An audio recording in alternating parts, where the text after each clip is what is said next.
Hello बच्चों, नमस्कार। मैं निशान सर आप लोगों का फिर से एक बार स्वागत करता हूं अपने इस ऑनलाइन क्लासरूम में। तो जैसा कि मैंने लास्ट टाइम वादा किया था कि मैं अकाउंट्स के सारे थ्योरी क्वेश्चन और प्रैक्टिकल क्वेश्चंस को एक साथ लेकर आऊंगा जो एग्जाम के लिए आपका बहुत ही इंपॉर्टेंट रोल प्ले करेगा। तो आज मैं लेकर आया हूं फर्स्ट ऑफ ऑल सारी थ्योरीज, जो भी अकाउंट्स में मेन थ्योरीज के पॉइंट्स हैं उसको मैं आज एक्सप्लेन भी करने वाला हूं और इंपॉर्टेंट टॉपिक्स लिखवाने भी वाला हूं। ये सारा आप नोट डाउन कर लोगे और कौन कौन से मेन टॉपिक्स हैं जिसको पढ़ना है और जिससे एग्जाम में आने के चांसेस बहुत ही ज्यादा हैं वो आप लोगों को आज पढ़ना है। उसके बाद हम लोग पढ़ेंगे इसका प्रैक्टिकल क्वेश्चंस कि सर अकाउंट्स में प्रैक्टिकल से कौन कौन से चैप्टर और किस किस टाइप के क्वेश्चंस कर लिए जाएं। तो फटाफट लेट न करते हुए चलिए स्टार्ट करते हैं आज का ये वीडियो।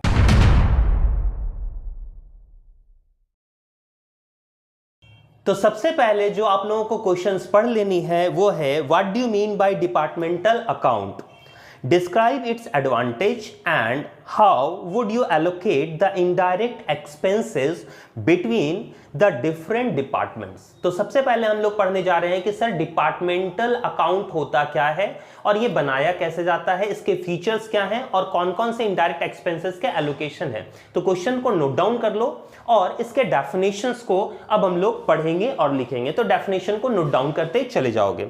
सबसे पहला डेफिनेशन कहता है when any business unit deals in various product services then the business can be subdivided into various divisions। कहने का मतलब है कि अगर कोई भी बिजनेस यूनिट को डील करता है वेरियस प्रोडक्ट्स, मतलब अगर कोई कंपनी है और वो बहुत सारे प्रोडक्ट्स को बेचती है, डिफरेंट टाइप्स ऑफ प्रोडक्ट्स बेचती है बट एक ही कंपनी है, ठीक है, तो उसको हम लोग बिजनेस को क्या करते हैं, डिवाइड कर देते हैं और सब डिवाइड कर देते हैं। फॉर एग्जाम्पल मान लो कि मैंने कोई एबीसी लिमिटेड कंपनी खोली, ठीक, और मेरा कोई स्टोर है, डिपार्टमेंटल स्टोर है जहां मैं प्रोडक्ट्स बेचता हूं। देखोगे मैं कौन कौन से प्रोडक्ट बेचता हूं, कॉस्मेटिक आइटम्स बेचता हूं, मैं चिल्ड्रंस वेयर बेचता हूं, मैं लगेजेस बनाता हूं, मैं लेडीज वेयर बनाता हूं, स्पोर्ट्स बनाता हूं। जैसे आपने बिग बाजार देखा होगा जो आप अब स्मार्ट बाजार और रिलायंस बाजार के नाम से जाना जाता है। आपने बिग बाजार में देखा होगा कि बहुत सारे डिपार्टमेंट्स होते हैं, अलग अलग डिपार्टमेंट होते हैं और सारे कोई बेच रहे हैं एक रूफ के अंदर, मतलब एक छत के अंदर। अगर हम लोग बहुत सारी चीजों को बेचते हैं, अलग अलग डिपार्टमेंट में बेचते हैं बट एक ही कंपनी उसको हैंडल करती है, कंट्रोल करती है, तो वो डिपार्टमेंटल अकाउंटिंग का एग्जाम्पल है। तो ये कहलाता है डिपार्टमेंटल स्टोर, ठीक है।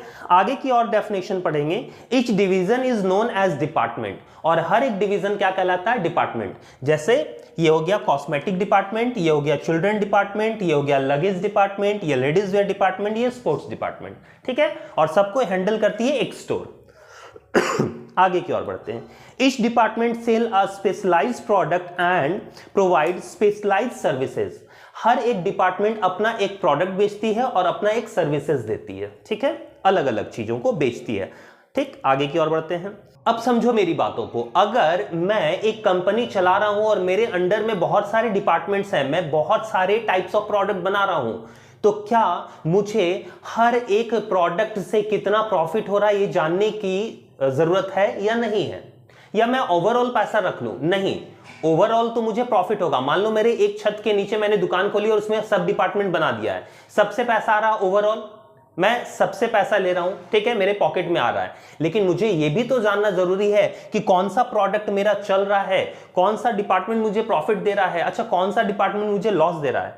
इसे जानने के लिए हम लोग क्या करते हैं, सेपरेट बुक्स ऑफ अकाउंट्स बनाते हैं, that is called departmental account.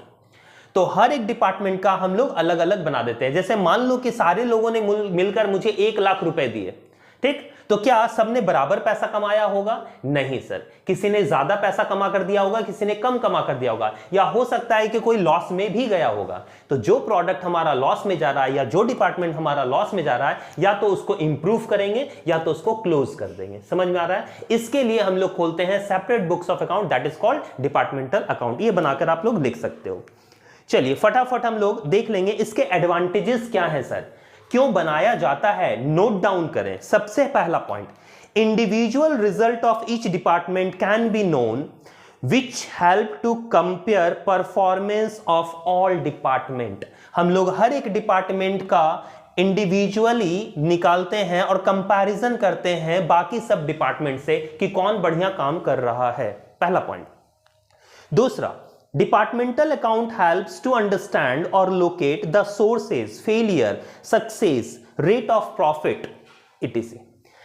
हर एक डिपार्टमेंट, ओवरऑल तो पता चल गया 1 लाख रुपया बच रहा है, बट हर एक डिपार्टमेंट से हम लोग डिपार्टमेंटल अकाउंट के अकॉर्डिंग, डिपार्टमेंटल अकाउंट से हम लोग हर एक डिपार्टमेंट का प्रॉफिट लॉस जान पाते हैं, हर एक डिपार्टमेंट के सक्सेस को जान पाते हैं, हर एक डिपार्टमेंट के फेलियर को जान पाते हैं। तो अगर कोई सक्सेस कर रहा है तो क्यों कर रहा है, अगर कोई फेलियर कर रहा है तो क्यों कर रहा है, दोनों में डिफरेंस क्या है, समझ में आ गया, ये हम लोग पता लगा सकते हैं। तीसरा, departmental accounting help us to understand which department should be expanded further, which one should be close down. जैसा मैंने अभी बताया, किसको आगे की ओर बढ़ाना है, किसको क्लोज डाउन करना है। मान लो मेरा स्पोर्ट्स डिपार्टमेंट नहीं चल रहा, हम लोग नहीं बना पा रहे हैं, तो हम उसको बंद करेंगे, उसके जगह पर कुछ और लाएंगे, समझ में आ गया। Next, it also helps to encourage a healthy competition spirit among the various department। हम लोग इससे क्या करते हैं, कंपटीशन, क्योंकि मान लो कि कोई अच्छा काम कर रहा है, वो अच्छा परफॉर्मेंस किया, तो हम लोग उसको अप्रिशिएट करेंगे, तो बाकी लोगों को भी तो लगेगा कि अच्छा हमारा सैलरी बढ़ेगा, हमें भी अप्रिशिएट किया जाएगा, तो वो उससे कंपैरिजन करेंगे, ठीक है, कंपटीशन करेंगे।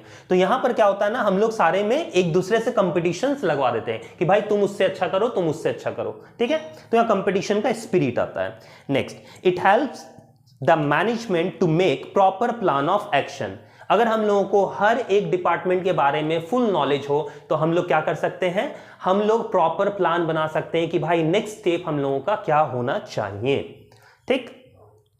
आगे नेक्स्ट कहता है, as detailed information about the firm available from the departmental accounting, the users of accounting information particularly the auditors and investors are widely benefited.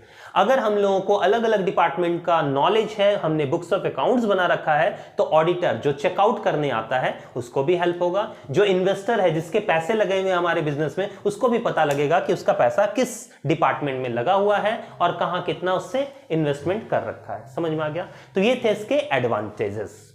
तो पहला हमने पढ़ लिया डिपार्टमेंटल अकाउंट होता क्या है, इसके एडवांटेजेस क्या है।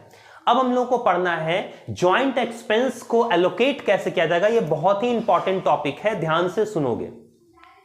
अब हम लोग का होता क्या है, मान लो कि मैं इस डिपार्टमेंट का ओनर हूं, मुझे 1 लाख रुपया मिल गया पूरा टोटल पैसा, ठीक है। अब मैं इसके एक्सपेंसेस को पे करूंगा, ठीक है, समझोगे बातों को। जब मैं इस पूरे रूम का किराया दूंगा तो मैं तो ओवरऑल किराया दूंगा, मान लो मैंने 40,000 रुपए दे दिया किराया। अब इंडिविजुअली क्या सबका इक्वल डिपार्टमेंट होगा, इक्वल उसने प्लेस रखा होगा? नहीं सर, हो सकता है ज्यादा कम होगा, ठीक, वो हो गया। अच्छा, जब मैंने सैलरी दिया होगा तो सबको दिया होगा, किसी डिपार्टमेंट में ज्यादा लोग होंगे, किसी डिपार्टमेंट में कम लोग होंगे। तो यहां पर याद रखोगे कि सब जब मैं पे करता हूं, जैसे इलेक्ट्रिसिटी बिल मैंने पे किया, तो हर एक दुकान का तो मैं पे, पूरा तो मेरा रूम एक है तो मैंने तो पूरा बिल्डिंग का पे कर दिया एक बार में। अब कौन कितना जला रहा है, कौन कितना यूनिट यूज कर रहा है, उसको भी एलोकेट करना पड़ेगा। तो यहां कहता है कि जॉइंट एक्सपेंसेस को हम लोग कैसे कैसे बांटेंगे, किस रेशियो में बांटेंगे, ये हम लोगों को जानना है, जो हम लोग इसमें अब पढ़ेंगे। इसको बहुत अच्छे तरीके से नोट डाउन कीजिए। सबसे पहला पॉइंट कहता है सेल्स और टर्नओवर बेसिस। सर, कुछ एक्सपेंसेस ऐसे होते हैं जो किस रेशियो में बढ़ते हैं, सेल्स रेशियो में, ठीक है। तो आपको लिखना क्या है, एलोकेशन ऑफ एक्सपेंसेस, ठीक। कैसे बांटना है, पहला लिखोगे on the basis of sale, dash दोगे, लिखोगे those expenses which are related to sale are divided in the sales ratio of different department.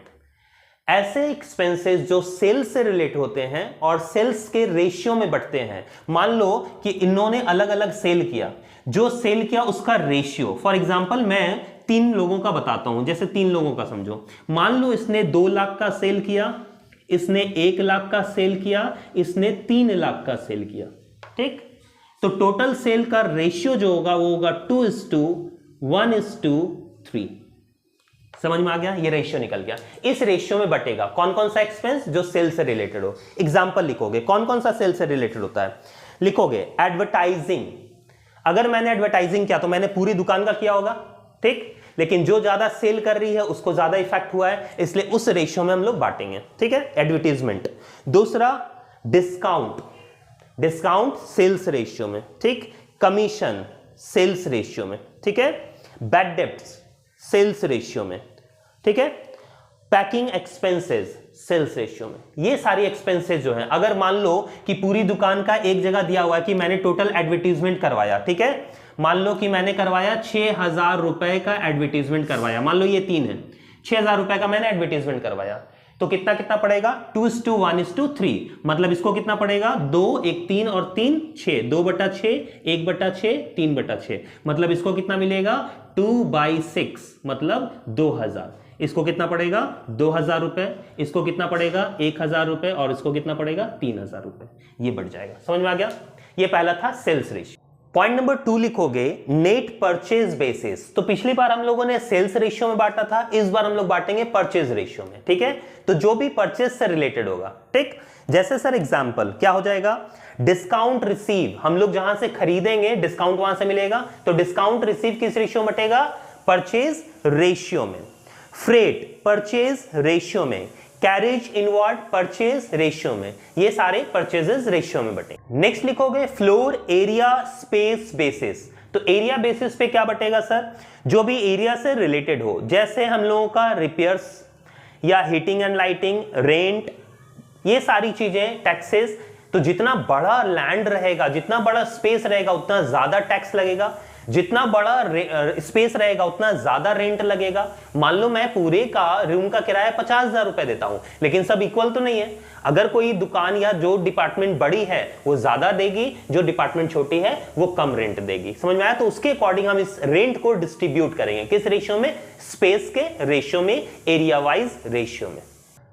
Next है वैल्यू ऑफ एसेट्स बेसिस, जितना भी आपका एसेट्स होगा, फॉर एग्जांपल मशीनरीज, जैसे हम लोग डेप्रिसिएशन, अगर हम लोग मान लो डेप्रिसिएशन या इंश्योरेंस करवाते हैं, जिसकी मशीन बड़ी होगी उसका इंश्योरेंस प्रीमियम ज्यादा होगा, जिसकी मशीन छोटी होगी उसका इंश्योरेंस प्रीमियम कम पैसा लगेगा। अच्छा, जिसकी मशीन ज्यादा है उसका वैल्यू ज्यादा डिक्रीज करेगा डेप्रिसिएशन, तो यहां पर याद रखोगे डेप्रिसिएशन या इंश्योरेंस किस रेशियो में बटेगा, एसेट्स के वैल्यू के रेशियो में। उसका मशीन देखा जाएगा कि किसका मशीन बड़ा है, किसका मशीन छोटा है। Is it clear? अच्छा, नेक्स्ट कहता है वेजेस बेसिस, ठीक है। बहुत सारी ऐसी चीजें हैं जो वेजेस के बेसिस पे बटेगी, जैसे प्रोविडेंट फंड वगैरह हो गया, पीएफ कटता आपको पता है वर्कर्स को, पेंशन हो गया, ये सारे वेजेस के रेशियो में बटेंगे। नेक्स्ट पॉइंट आप लिखोगे number of employees basis. Employees जितने जितना काम करेंगे, जरूरी तो नहीं है कि सारे में सेम इंप्लॉइज, मतलब इक्वल नंबर ऑफ इंप्लॉइज काम कर रहे हो, नहीं सर। तो इंप्लॉइज के अकॉर्डिंग क्या क्या बटेगा सर, याद रखोगे आपका मेडिकल बेनिफिट्स हो गया, कैंटीन एक्सपेंसेस हो गए, खाना खाया, मान लो एक प्लेट का 100 रुपया पड़ता है, तो मैंने टोटल ओवरऑल मेस में पैसा दे दिया, लेकिन किसमें कितना वर्कर्स काम कर रहा है, किसी में ज्यादा वर्कर्स है, किसी में कम वर्कर्स है, तो वर्कर्स के नंबर्स के अकॉर्डिंग हम उसको डिवाइड कर लेंगे। पे तो मैंने कर दिया ओवरऑल 10,000 रुपए, लेकिन किसका कितना खर्च पड़ा वो इंडिविजुअली कैसे डिस्ट्रीब्यूट करेंगे, तो हम लोग नंबर ऑफ वर्कर्स के रेशियो पे करेंगे। तो ऐसे ऐसे आप लोगों के हैं डिस्ट्रीब्यूशन एलोकेशन ऑफ एक्सपेंसेस, आपको बुक्स में भी मिल जाएंगे, और ऐसे तो मैंने आपको एक्सप्लेन कर ही दिया है। सबको आपको लिखना on the basis of purchase, on the basis of sale, और उसको डिफाइन कर देना है कि those expenses which are related to the purchase distributed among the department in purchase ratio या सेल्स रेशियो, एग्जाम्पल लिख देना है। समझ में आ गया? तो ये आपका आंसर कंप्लीट हो गया।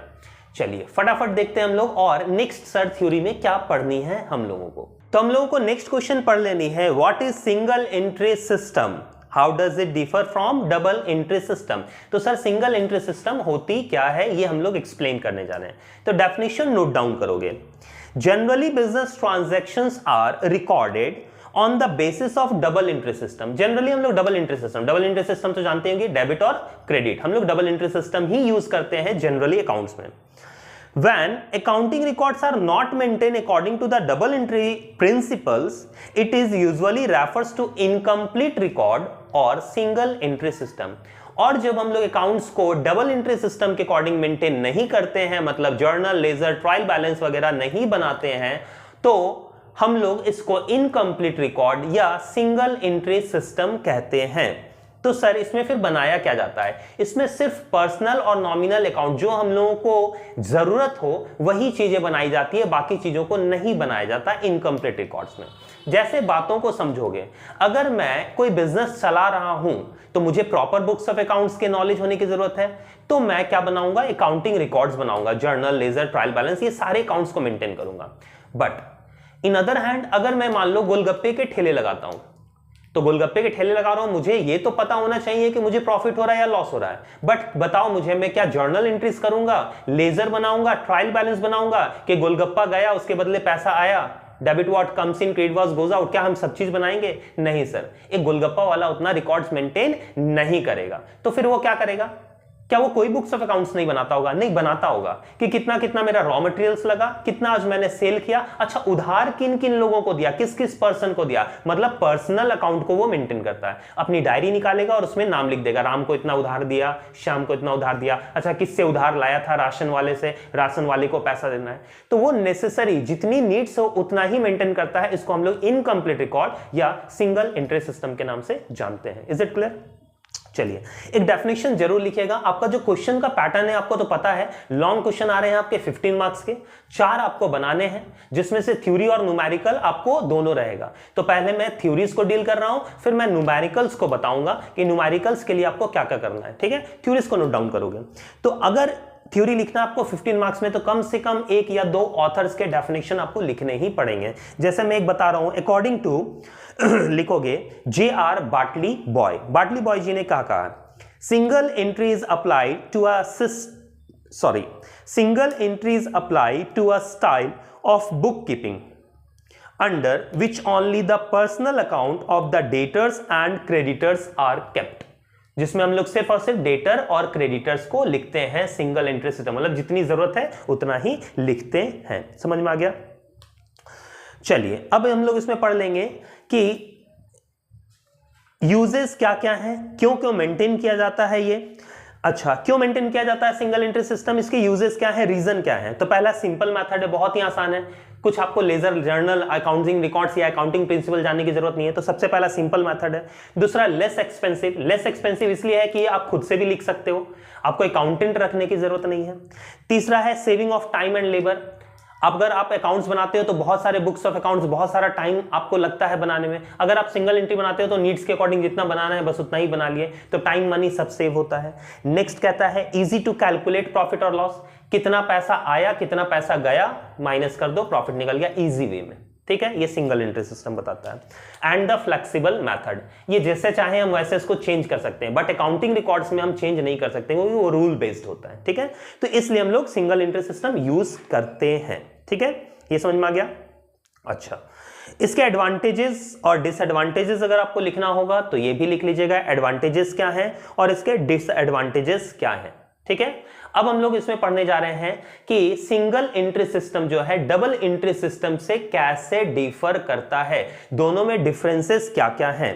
तो आप नोट डाउन करोगे, सबसे पहला double entry system. Double entry system में पहला पॉइंट लिखोगे, this system is scientific as it follow certain rules and principal.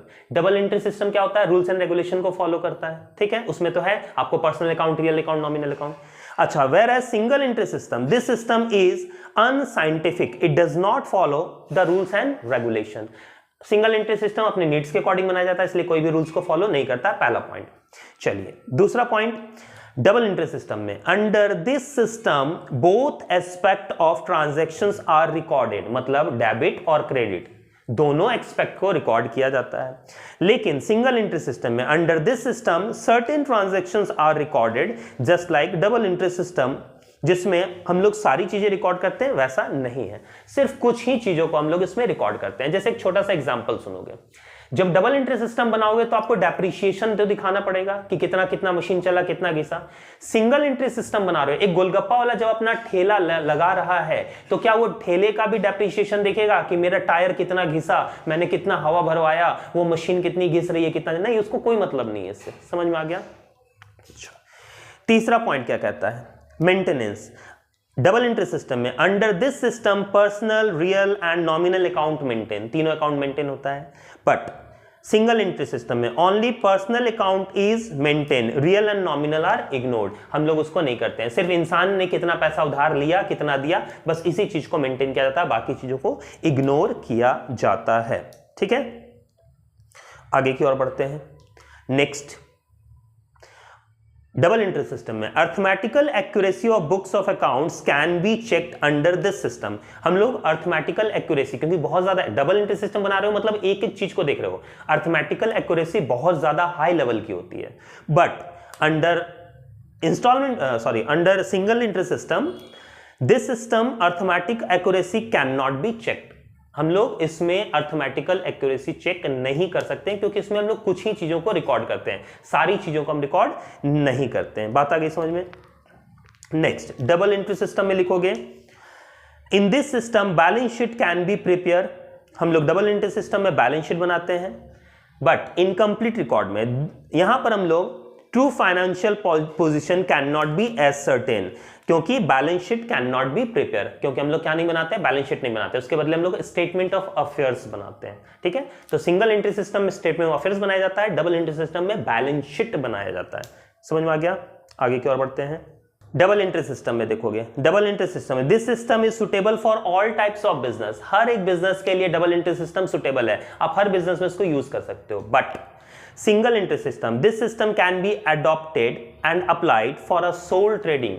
मैंने भी बताया ना, गोलगप्पा सोल ट्रेडिंग समझते हो ना, एक सिंगल पर्सन जो बिजनेस करता है, मतलब छोटे स्तर पर बिजनेस कर रहे हो, सिंगल इंसान हो, तो आपका जो है सिंगल एंट्री सिस्टम जो है वो सुटेबल है। बट अगर आप लार्ज स्केल पर बिजनेस कर रहे हो तो आपका सिंगल एंट्री सिस्टम या इनकम्प्लीट रिकॉर्ड्स नहीं बनाओगे, आप क्या बनाओगे, डबल एंट्री सिस्टम, क्योंकि proper books of accounts maintain करनी पड़ेगी। नेक्स्ट लिखोगे costly. Double entry system costly होता है और single entry system as compare to less costly होता है। ये आपके डिफरेंसेस हो गए। ठीक है, तो ये हो गया हमारा सिंगल एंट्री सिस्टम होता क्या है, आपने समझ लिया, इसके फीचर समझ लिए, क्यों यूज किया जाता है, और difference between single entry system and double entry system, ये आपका क्वेश्चन हो गया। चलिए फटाफट चलते हैं हम लोग नेक्स्ट क्वेश्चन की ओर। हमारा नेक्स्ट क्वेश्चन है What is hire purchase system? Distinguish between hire purchase system and installment payment system. तो ये मैंने अपने लास्ट वीडियो में बता रखा है। अगर आप लोगों ने देख रखा है तो अच्छी बातें हैं, और अगर आपने नहीं देखा है तो मैं लिंक शेयर कर दूंगा, आप वीडियो के लास्ट में देख सकते हो अकाउंटिंग का हायर परचेस सिस्टम का, जिसमें आपको ये थ्योरी के क्वेश्चंस आराम से मिल जाएंगे। उसमें मैंने पूरी अच्छे तरीके से इसको एक्सप्लेन कर रखा है और इसका डिफरेंस भी बता रखा है। आपको मोस्ट इंपॉर्टेंट क्वेश्चन कर लेना है difference between hire purchase installment payment system, और एक और क्वेश्चन इसमें से रिलेटेड है जिसमें है जर्नल एंट्रीज। तो ये भी आप लोगों को देख लेनी है, जो मैंने इस वीडियो में बता रखा है। Journal entries in the books of hire purchaser and hire vendor. ठीक है, तो ये क्वेश्चन आपका वहां से कवर अप हो जाएगा। अच्छा, नेक्स्ट क्या कर लेना है, डिफाइन पार्टनरशिप। ठीक है, पार्टनरशिप क्या होता है, इसके इसेंशियल फीचर्स क्या हैं, और partnership deed, describe the important points of partnership deed. Partnership deed क्या होता है, तो पार्टनरशिप का डेफिनेशन तो आप लोग जानते ही होंगे। According to the partnership act 1932 section 4, partnership is the relation between the person who have agreed to shares the profit of business which are carried by all or any of them acting for all। ये तो आपने definition याद कर ही रखा होगा, नहीं भी याद कर रहे हो तो नोट डाउन कर लें। ठीक है, आपको पता है मिनिमम 2 पार्टनर्स हो सकते हैं, मैक्सिमम 50 हो सकते हैं, 2 या 2 से ज्यादा लोग मिलकर एक बिजनेस पार्टनरशिप चलाते हैं प्रॉफिट शेयरिंग करने के लिए। ठीक है, आपको ये पता ही होगा, ये डेफिनेशन कर लेना है। 1-2 ऑथर्स के डेफिनेशन आप देख लोगे और उसको लिख लोगे। देखो, क्योंकि 15 मार्क्स का क्वेश्चन है, आपको ऑथर्स का डेफिनेशन लिखना ही पड़ेगा। ठीक है, आगे इसके फीचर्स की बात करें तो 2 और मोर पर्सन, आपको पता है इसमें मिनिमम लिख दोगे, मिनिमम कम से कम 2, मैक्सिमम 50 होते हैं। दूसरा पॉइंट लिख दोगे एग्रीमेंट। पार्टनरशिप के लिए एग्रीमेंट होना बहुत जरूरी है, क्योंकि मैं प्रपोजल रखूंगा, आप एग्री करोगे तब जाकर हम लोग सेटिस्फाई होंगे, एग्रीमेंट बनेगा तो पार्टनरशिप बनेगा। ठीक है, तीसरा है लॉफुल बिजनेस। पार्टनरशिप तभी होगा जब बिजनेस लॉफुल हो। जैसे मैंने आपको ऑफर किया कि चलो बैंक लूट कर आते हैं और आधा आधा पैसा बांट लेंगे, तो हम लोग पार्टनर्स तो हैं, क्या ये पार्टनरशिप फर्म है? मान लो मैंने बैंक लूट कर लाया और मैं आपको पैसे नहीं दे रहा हूं, तो आप मुझ पर केस करोगे जाकर? नहीं। तो हमेशा याद रखोगे पार्टनरशिप के लिए लॉफुल बिजनेस होना बहुत जरूरी है। नेक्स्ट रहता है प्रॉफिट शेयरिंग। हम लोग प्रॉफिट कैसे बांटेंगे, डिस्ट्रीब्यूट कैसे करेंगे, ये भी पार्टनरशिप में डिफाइन होता है, और इसी के लिए पार्टनर्स आते हैं। पार्टनर्स किस लिए आते हैं? प्रॉफिट बांटने ही तो। चलिए नेक्स्ट करोगे, carrying on the business. Business या तो सब मिलकर चलाएंगे या उनमें से एक सबके लिए काम करेगा। समझ में आ गया? जैसे फॉर एग्जांपल अगर मान लो हम लोग मिलकर स्कूल खोलते हैं तो हो सकता है आप लोग नहीं पढ़ाओ, हो सकता है आप मुझे ऑफर करोगे सर आप पढ़ाओ। अच्छा मैं पढ़ाऊंगा, जो भी पैसे कमाऊंगा क्या वो सिर्फ मेरे पॉकेट में जाएगा? नहीं सर, जो भी पैसे कमाऊंगा वो सबको बटेगा। ठीक है, तो कैरी बाय ऑल और any of them acting for all. Next है नो सेपरेट एंटिटी। याद रखोगे पार्टनरशिप में पार्टनरशिप फर्म और पार्टनर्स अलग नहीं होते हैं। नो सेपरेट एंटिटी का मतलब होता है उनका अस्तित्व, एंटिटी मतलब आइडेंटिटी, उनका अस्तित्व अलग नहीं होता है। जैसे फॉर एग्जांपल अगर मान लो पार्टनरशिप में हम लोगों ने कोई लोन लिया है तो वो पार्टनरशिप फर्म के नाम पर रहेगा लेकिन वो पार्टनर से भी वसूल करेगी। ऐसा नहीं है कि अगर फर्म पैसा नहीं चुका पाई तो वो हमारे घर तक नहीं आएगी, फिर सारे पार्टनर्स को मिलकर देना होगा। मतलब पार्टनरशिप फर्म पार्टनर से अलग नहीं होता, वो दोनों एक होते हैं। नेक्स्ट है अनलिमिटेड लाइबिलिटीज। याद रखोगे पार्टनरशिप फर्म में पार्टनर्स की लाइबिलिटीज अनलिमिटेड होती है। जो भी पार्टनर जितना चाहे उतना कर्ज ला सकता है, ले सकता है। ठीक है, इंडिविजुअली जो लाइबिलिटीज होती है वो अनलिमिटेड होती है। तो ये आपको पढ़ लेना है। पार्टनरशिप डीड आप जानते ही हो क्योंकि एग्रीमेंट बनता है। आप लोगों को मुझ पे भरोसा नहीं है, मुझे आप पे भरोसा नहीं है, पार्टनर्स को एक दूसरे पे भरोसा नहीं है, तो वो चाहते हैं कि रिटन डॉक्यूमेंट्स बना लिए जाए और उस रिटन डॉक्यूमेंट्स का नाम दिया गया है पार्टनरशिप डीड, जिसमें पार्टनरशिप फर्म का नाम, कब स्टार्ट किया गया, कमेंसमेंट डेट, पार्टनर्स कौन कौन है, उनके एड्रेसेस क्या क्या है, पार्टनरशिप फर्म का उद्देश्य क्या है, मोटिव क्या है, ऑब्जेक्टिव क्या है, प्रॉफिट शेयरिंग रेशियो कैसे बांटेंगे, इंटरेस्ट ऑन कैपिटल कैसे मिलेगा, सैलरी कैसे डिस्ट्रीब्यूट की जाएगी, वगैरह वगैरह। मतलब सारे रिटन डॉक्यूमेंट्स उसमें लिखे रहेंगे। नेक्स्ट क्वेश्चन हम लोगों को पढ़ लेनी है, what is depreciation, what are its causes and different methods of charging depreciation. तो सबसे पहले सर डेप्रिसिएशन होता क्या है, इसके डेफिनेशन को नोट डाउन करेंगे। Depreciation means a gradual decrease और losses in the value of a fixed assets due to wear and tear, obsolescence, efflux of time या पासेस ऑफ टाइम और payment fall, permanent fall in the market value. कभी भी कोई भी fixed assets, fixed tangible assets जिसको हम छू सकते हैं, देख सकते हैं, जैसे प्लांट मशीनरी, इसका वैल्यू जो डिक्रीज होता है उसी को हम लोग क्या नाम देते हैं, डेप्रिसिएशन नाम देते हैं। आपने तो बचपन में पढ़ ही रखा होगा। तो कोई भी मशीन चलती है तो वो घिसती है, उसका वैल्यू कम होता है। जैसे आज मैंने एक कार खरीदी है 1 लाख रुपए में, तो अगर मैं 5 साल के बाद बेचूंगा तो वो उतने में नहीं बिकेगी क्योंकि वो पुरानी हो जाएगी, उसकी मशीन घिस जाएगी। इसी घिसावट को decrease in the value of fixed assets is called depreciation. तो यहां पर ग्रेजुअल डिक्रीज होता है या लॉसेस होता है, टाइम पास होने से, ऑब्सोलेंस होने से, ये सारी चीजें से। अगर डेफिनेशन लिखोगे तो नीचे लिखोगे according to R.N. Carter. Carter के कॉजिंग क्या कहता है, depreciation is the gradual and permanent decrease in the value of an assets from any causes. किसी भी कारण से अगर किसी भी फिक्स्ड एसेट्स का वैल्यू कम होता है, किसी भी कारण से, तो उसको हम लोग क्या नाम देते हैं, डेप्रिसिएशन। ठीक है, तो इसमें क्वेश्चन में पूछा गया है कारण क्या क्या है, क्यों आपकी मशीन जो है वो पुरानी हो जाती है, तो कारण नोट डाउन करोगे। कॉजेज क्या क्या है, पहला कॉजेज है wear and tear. Wear and tear मतलब कंटिन्यू यूज, अगर आप उसको कंटिन्यू यूज करते हो तो वो पुरानी होगी, घिसेगी, उसका वैल्यू कम होगा। दूसरा पैसेज ऑफ टाइम, अगर टाइम पास हो रहा है 1 साल 2 साल 5 साल, अगर यूज नहीं भी कर रहे हो तो भी वो पुरानी हो रही है, उसका वैल्यू घट रहा है। ऑब्सोलेंस, अगर पुरानी हो जाए, समझ रहे हो, आउटडेटेड हो जाए, नॉट इन यूज हो जाए। जैसे अभी आप देखोगे ब्लैक एंड व्हाइट टीवी, बड़ा सा जो डब्बा वाला टीवी आता था वो भी ब्लैक एंड व्हाइट, अब उसका यूज ही नहीं है, समझ में आ रहा है, तो उसका वैल्यू अगर 100 रुपए में भी कोई बेचता है तो भी महंगा है, समझ में आ गया, ऑब्सोलेंस।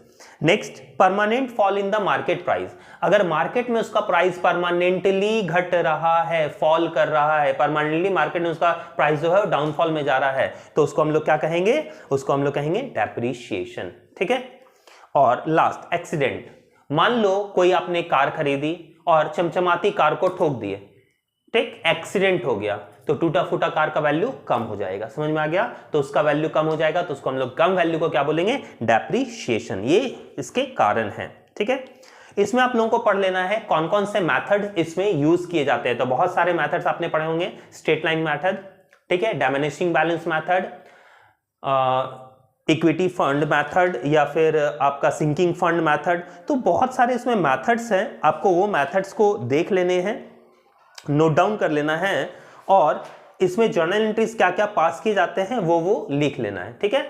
जैसे कुछ मेथड्स और भी मैं नाम बता दूं, एन्युटी मेथड, सिंकिंग फंड के बाद एन्युटी मेथड हो गया, डेप्रिसिएशन फंड मेथड हो गया, इंश्योरेंस पॉलिसी मेथड हो गया, रिवॉल्यूशन मेथड हो गया। तो बहुत सारे मेथड्स आपको बुक्स में लिखा हुआ होगा, आप उस मेथड्स को पढ़ लोगे कि कौन कौन से मेथड से डेप्रिसिएशन कैलकुलेट किया जाता है, ठीक है। नेक्स्ट क्वेश्चन आप लोगों को पढ़ लेनी है, what do you mean by provision और reserve, difference between provision and reserve. Reserve क्या होता है, प्रोविजन क्या होती है। तो सबसे पहले हम लोग डिफाइन करेंगे। अगर आप प्रोविजन लिखना चाहते हो तो नोट डाउन करें, a provision is a charge against profit to meet the loss or decrease in the value of assets.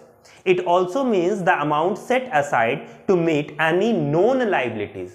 जब भी हम एक प्रॉफिट के हिस्से से कुछ हिस्सा निकाल कर रख लेते हैं नॉन लाइबिलिटीज, मतलब जानकारी है हमको कि ये पैसा किसको देना है, तो हमारा प्रोविजन कहलाता है। जैसे प्रोविजन फॉर डेप्रिसिएशन, हमको पता है कि मशीन का वैल्यू घट रहा है, हमको नया मशीन चाहिए, तो हम प्रॉफिट में से कुछ पैसा निकाल कर रख ले रहे हैं, that is provision for depreciation. Provision for taxes, हमको पता है गवर्नमेंट को मुझे टैक्स देनी है, तो हम उससे पैसा निकाल कर रख ले रहे हैं। समझ में आ गया? अच्छा, टैक्स का पैसा हम कहीं और तो यूज नहीं कर सकते, वो पैसा वहीं यूज होगा। तो नॉन लाइबिलिटीज के लिए कोई भी पैसा आउट ऑफ द प्रॉफिट हम निकालते हैं और रिजर्व करते हैं, तो उसको हम लोग प्रोविजन कहते हैं। वेयरएज रिजर्व का मतलब होता है, reserve is the amount set aside out of the profit to meet unknown future consideration and contingent liabilities और लॉसेस। अगर फ्यूचर में हम लोगों को कोई पेमेंट करना है लेकिन हम लोगों को पता नहीं है, जैसे जनरल रिजर्व हम प्रॉफिट से पैसा निकाल के रख तो लेते हैं, लेकिन जनरल कामों के लिए कोई भी काम पड़ेगा हम लोग उससे पैसा निकालेंगे और पुट कर देंगे। कोई भी काम, हम अननोन लाइबिलिटीज हमको नहीं पता है, दैट इज कॉल्ड रिजर्व। तो इसमें आप लोगों को डिफरेंस बिटवीन कर लेना है और सारे क्वेश्चंस को देख लेनी है। नेक्स्ट आप लोग कर लोगे distinguish between statement of affairs and balance sheet. Statement of affairs क्या होता है और बैलेंस शीट क्या होती है, मैंने अभी बताया था। सिंगल एंट्री सिस्टम और डबल एंट्री सिस्टम में हम लोग बैलेंस शीट बनाते हैं, सिंगल एंट्री सिस्टम में हम लोग स्टेटमेंट ऑफ अफेयर्स बनाते हैं, ये देख लेना है। अच्छा, आप लोगों को पता है क्वेश्चन का पैटर्न क्या आएगा। पहला शॉर्ट क्वेश्चन आएंगे एक नंबर के 5 जो कंपलसरी है बनाने हैं। दूसरा 5 मार्क्स का 2 क्वेश्चन आएगा, 5 नंबर के 2 क्वेश्चन जो भी कंपलसरी आपको बनाने हैं शॉर्ट क्वेश्चन। तो शॉर्ट में या तो थ्योरी या तो मैथ्स, जैसे गुडविल निकालने के लिए, कैलकुलेट करने के लिए आ सकता है, या अगर थ्योरीज की बात की जाए तो जर्नल क्या होता है, लेजर क्या होता है, ट्रायल बैलेंस क्या होता है, या सब्सिडियरी बुक्स क्या होती है, ये सारी चीजें आपकी आ सकती है, या आप देख लोगे, या सस्पेंस अकाउंट क्या होता है, ठीक है। ऐसे कुछ भी आपका शॉर्ट क्वेश्चन आएगा। बाकी लॉन्ग क्वेश्चन आएगा आपका 15 मार्क्स का 6, जिसमें से चुनकर आपको सिर्फ 4 बनाने हैं, जिसमें थ्योरी और न्यूमेरिकल दोनों मिक्स आउट करके आएंगे, ठीक है। तो मैंने आज ये सारी थ्योरीज बता दी, ये आपको नोट डाउन कर लेना, पढ़ लेना है, दिमाग में सेट आउट कर लेना है, ठीक है। इससे आपका सारा थ्योरी क्लियर हो जाएगा। अब बचती है न्यूमेरिकल की बारी। तो वीडियोस काफी लंबा हो चुका है और ये करूंगा तो आप लोग भी सो जाओगे, मैं भी थक गया हूं, तो एक काम करते हैं, इसका एक पार्ट और बना देता हूं। इसमें मैं लिख दूंगा, ये थ्योरी बेस्ड है पूरा। दूसरा जो होगा आप थंबनेल से ही समझ जाओगे, मतलब आप वीडियोस के ऊपर ही देखकर समझ जाओगे कि ये प्रैक्टिकल का है, न्यूमेरिकल का है, और या फिर ये थ्योरेटिकल का है। इसमें मैं थ्योरीज लिख दूंगा, उसमें मैं प्रैक्टिकल लिख दूंगा, न्यूमेरिकल क्वेश्चन, ठीक है। तो दूसरा जो हमारा वीडियो आएगा वो न्यूमेरिकल के लिए आएगा, उसमें सिर्फ न्यूमेरिकल में बता दूंगा कौन कौन सी चीजें पढ़नी है। आप इसको भी देख लोगे, फिर उसको भी देख लोगे, समझ में आ गया। लेकिन आपको वीडियोस पसंद आ रही है, नहीं आ रही है, आपको कैसा लग रहा है, आप ये प्लीज कमेंट करेंगे। कमेंट करोगे तो ना आपको पैसा मिलेगा ना मुझे पैसा मिलेगा। ऐसा नहीं है कि आपके कमेंट या लाइक से मुझे पैसे मिल जाएंगे बहुत सारे, ऐसा कुछ नहीं होने वाला। हाँ, आपका हेल्प जरूर हो जाएगा, क्योंकि मुझे पता चल जाएगा कि आपको प्रॉब्लम्स क्या है, आपको किस किस टॉपिक्स पे प्रॉब्लम है, और मुझे क्या और वीडियोस बनानी है जिससे आपका हेल्प हो पाए, ठीक है। और अगर मैं नहीं जान पाऊंगा, क्योंकि यहां तो हम लोग दोनों फिजिकली तौर पर मिल नहीं पा रहे, ना मैं आपको देख पा रहा हूं, ना फिर हम लोग का मीट हो पा रहा है, सिर्फ बातें हो पाएगी, तो आप प्लीज कमेंट करके मुझे बता दें कि प्रॉब्लम है या शॉर्ट आउट हो गया, समझ में आया, नहीं समझ में आया, क्या हुआ, व्हाटएवर, ठीक है। और अगर वीडियोस अच्छा लगे तो अपने दोस्तों को भी शेयर करें। तो ये वीडियो हम लोग आज यहां समाप्त करते हैं। जल्द से जल्द मैं इसका पार्ट 2 लेकर आ रहा हूं, सो सिर्फ होगा प्रैक्टिकल न्यूमेरिकल के लिए। तब तक के लिए धन्यवाद।